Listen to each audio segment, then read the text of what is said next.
दोस्तों, हम में से कौन है जिसने बचपन में च्युइंगम न चबाई हो कि जिसे खाने से ज्यादा फुलाने में मजा आता था। आपका तो पता नहीं, लेकिन हम जरूर ये कंपटीशन करते थे कि कौन च्युइंगम का बड़ा बलून बना सकता है। मार्केट में Mentos, centre fresh, ding dong, न जाने कैसे कैसे नामों और साइजेस में ये च्युइंगम्स मौजूद थी और इनको बनाने वाली कंपनीज दिमाग की बत्ती जलाने से लेकर लाइफ में फ्रेशनेस लाने का क्लेम किया करती थी। अब ऐसा एक्चुअली हुआ हो या नहीं ये तो मालूम नहीं, लेकिन एक बात जरूर आपके साथ हुई होगी कि बचपन में ये जरूर सुना होगा कि च्युइंगम को सुअर की चर्बी से तैयार किया जाता है, तभी ये रबर जैसी सॉफ्ट और फ्लेक्सिबल होती है। तो वॉइस डेली की आज की इंफॉर्मेटिव वीडियो में इसी दावे की सच्चाई जानेंगे और न सिर्फ आपको ये बताएंगे कि च्युइंगम को तैयार कैसे किया जाता है, बल्कि इसके साथ साथ बबल गम की हिस्ट्री के बारे में भी आपको आगाह करेंगे। लेकिन हमेशा की तरह नए आने वाले दोस्त रेड बटन पर क्लिक करके और बेल आइकॉन को प्रेस करके वॉइस डेली के सब्सक्राइबर जरूर बने, ताकि ऐसी इंफॉर्मेटिव वीडियोस आपको फ्यूचर में भी मिलती रहें। दोस्तों, दुनिया भर में बबल गम्स मुख्तलिफ कलर्स, शेप्स और फ्लेवर्स में आती हैं और इनको बनाने वाली कंपनीज कभी भी अपना सीक्रेट रिवील नहीं करती हैं, तभी हर बबल गम का जायका अलग होता है।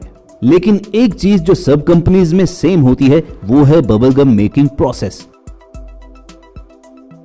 और ये सारा प्रोसेस स्टार्ट होता है गम बेस से, जो बबल गम को चबाने लायक सॉफ्ट और रबर की तरह फ्लेक्सिबल बनाता है। जी हाँ दोस्तों, इत्मीनान रखिए कि बबल गम बनाने के लिए सुअर की चर्बी नहीं इस्तेमाल की जाती, बल्कि इस काम के लिए गम बेस यूज होती है।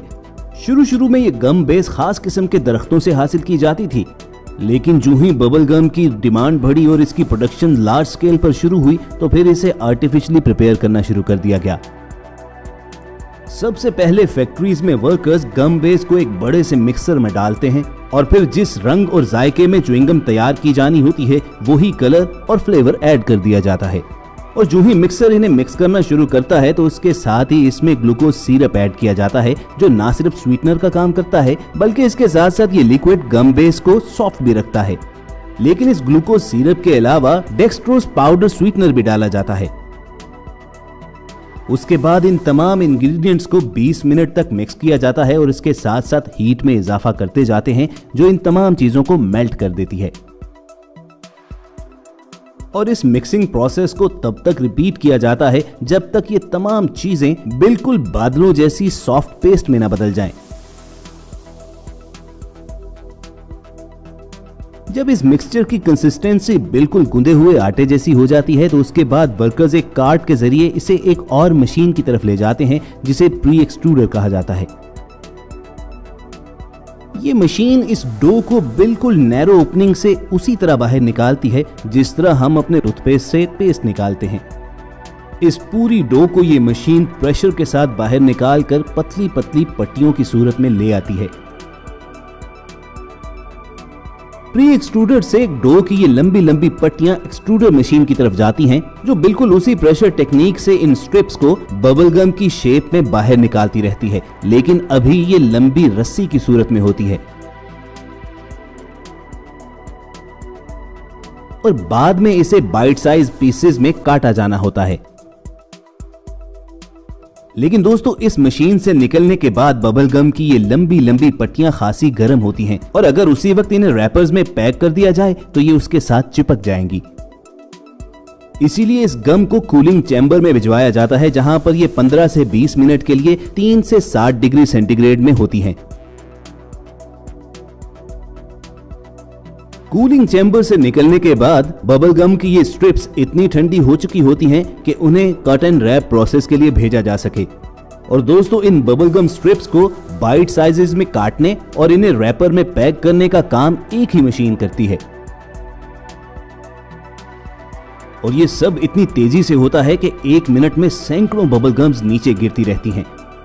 लेकिन चलिए, टीम वॉइस डेली आपको ये सारा काम स्लो मोशन में दिखाती है।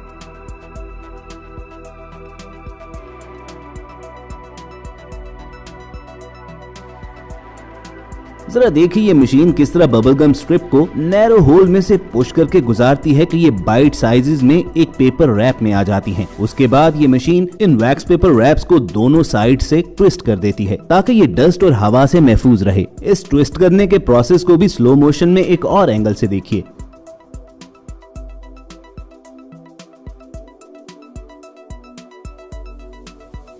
दोस्तों ये मशीन ऐसे ही 1 मिनट में 900 से 1000 तक बबल गम्स बनाती है और ये तमाम बबल गम नीचे चलती हुई कन्वेयर बेल्ट पर गिरती रहती हैं और इन्हें पैकेजिंग डिपार्टमेंट में भिजवाया जाता है। वहां पर भी ऑटोमेटिक मशीन इन्हें एक फिक्स तादाद में डिब्बों या पैकेट्स में पैक करके आगे भेज देती है। लेकिन अगर बबल गम मेंटोस की तरह गोल शेप में बननी हो तो फिर ये मशीन डायरेक्टली इन्हें डिब्बों ही में गिराती रहती है। उसके बाद ये पैक्ड बबल गम्स बड़े बड़े गत्तों के डिब्बों में वर्कर्स पैक कर देते हैं और मार्केट में भिजवाते हैं, जहां से हम इन्हें खरीदकर मजे ले लेकर खाते हैं। अब दोस्तों यकीनन आप च्युइंगम बनाने का प्रोसेस तो जान चुके हैं, लेकिन क्या आपको मालूम है कि बबल गम्स को इन्वेंट किसने और क्यों किया था? आज से लगभग 200 साल कबल 21 साल के जॉन बी कर्टिस को एक जॉब मिली राह में उगी झाड़ियों को काटने की।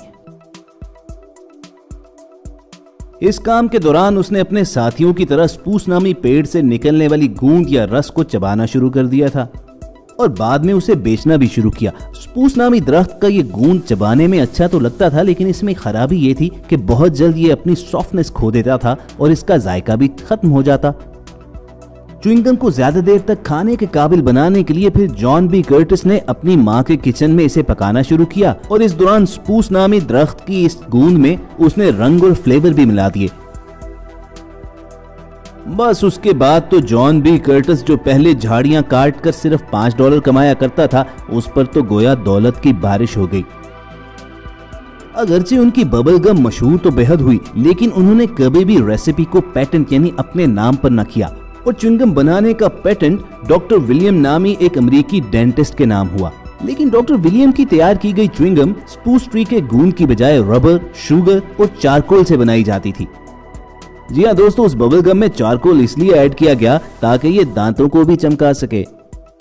वैसे कितना अच्छा आइडिया था ये कि आपको सुबह सुबह उठकर ब्रश करने की बजाय सिर्फ बबल गम खाना थी, आपके दांत भी चमकते और आपको मजा भी आता। लेकिन डॉक्टर विलियम के इस आइडिया पर ज्यादा काम ना हो सका और उसके बाद तो बबल गम दुनिया भर में फैक्ट्रीज में तैयार होने लगी और रंग बिरंगी शेप्स और फ्लेवर्स में आना शुरू हो गई।